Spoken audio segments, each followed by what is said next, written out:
Hey, this is Marko, and in this video I'm going to show you how to create a poll on Telegram. But before I show you how to do that, subscribe to the channel, it helps me out a lot. So what you want to do is open up your Telegram, in search type in raw data bot, and then tap on the first option.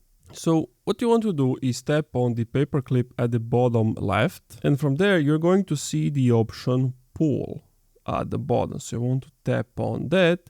And basically you can ask a question. So question is, how are you? Options, good, very good. You can have anonymous voting, multiple answers, or like a quiz mode. And once you're ready, just tap on send at the top right, and boom, here you have the poll. And then people could vote. Now, of course, this individually, but you can do this in other channels if you have permissions or in your group chats. And that's it. Thank you for watching this video. If you enjoyed, leave a like, comment, subscribe.